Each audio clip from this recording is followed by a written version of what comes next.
welcome back. It is Monday. I am Mr. Sesatris, and today I wanted to go through my TBR of SHAME and look at the books that I really do want to read, but I am completely terrified of, and I keep putting off reading them for whatever reason. I don't know.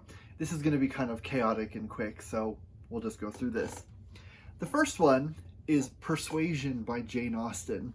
It's short, it's Jane Austen, and I've read 3 of her books so far, and I've loved all of them. I know I'll love this one, but for some reason, everyone that I know keeps telling me that this is the one that they think I would like the most, and so I feel like I'm avoiding it because I have that, burden of expectations on it or something. I'm not sure, but either way, I keep putting off reading this. I need to fix that and just read it because it's Jane Austen, she's delightful.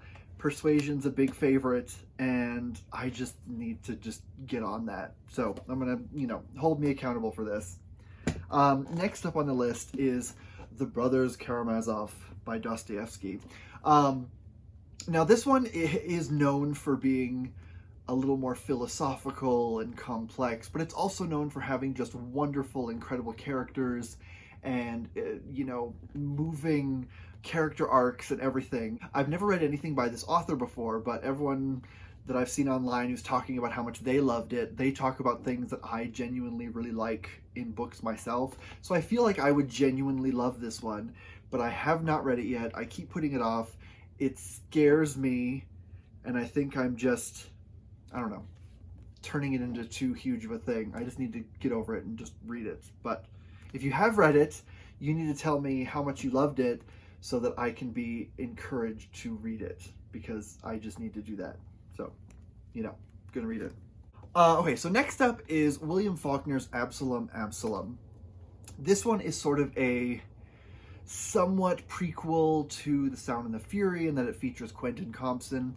It's not really related to that, but it's got that same kind of character. And I don't know, this one, it just sounds scary when everyone talks about it. This one has kind of the massive run-on sentence that goes on for pages, and it's just very experimental. And I love Faulkner. I love As I Lay Dying. I love The Light in August. I love his short stories like Rose for Emily. I love Sound and the Fury.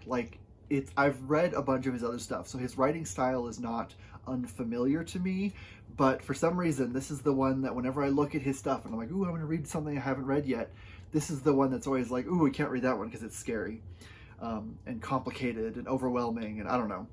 But he's a modernist, and I love modernists, so I just need to just suck it up and read this. Again, if you have read this, tell me about why you loved it and that it wasn't scary and it didn't explode your brain. Please, I need to know.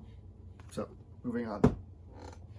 Next up, this one isn't really a classic, but this one is very well regarded, especially in the bookish community, and This Is How You Lose the Time War by Max Gladstone and Amal Imotar.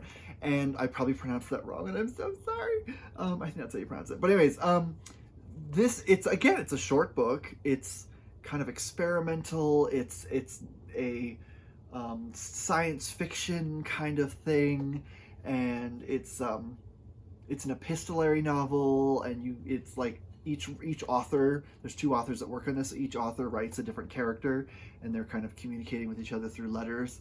And I've heard it's wonderful and amazing and literary, and the language is beautiful and it's complex and everything. But I think everyone built it up so much that I'm scared to read it now, and I need to not be scared because, again, it's short. I can get through this easily in a couple days. So I don't know. I'm just going to keep letting this one stare at me off the bookshelf. Next up is Ursula K. Le Guin's The Left Hand of Darkness. This is really well regarded. It's a classic of the sci-fi genre. It's an important book. I love Ursula Le Guin. I've read her Earthsea series and really, really enjoyed it. And this is one of her adult novels. Earthsea's young adult, but this is one of her adult novels. And I've heard it's great, but I feel like I'm afraid to read this one because I'm scared of it either not living up to the hype, or I'm scared that I'm not gonna get it, and then I'll feel dumb because I couldn't connect with it, and I'm kind of afraid of that because I don't know, classic science fiction, it's sort of hit or miss sometimes. It's either very dry but engaging or it's dry and you can't connect with it. So I don't know.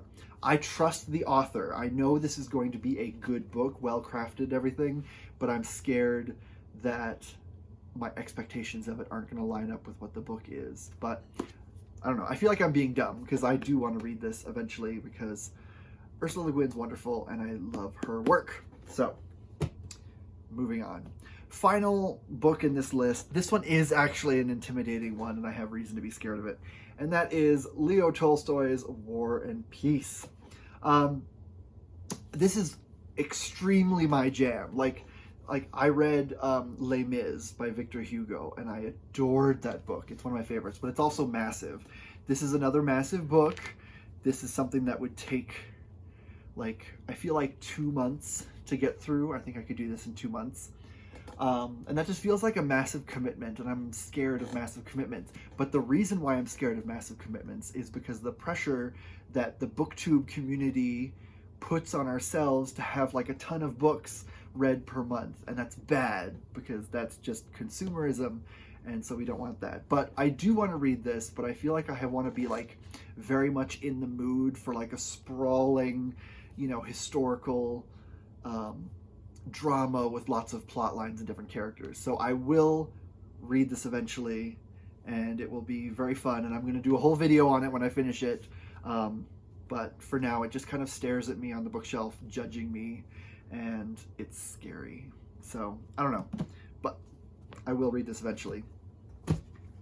So that's my list. This was a short video. I try not to do massive long rambly videos because I ramble a lot and I don't want to do that. So these are the books that I want to read desperately, but which just scare me for some reason. I don't know why.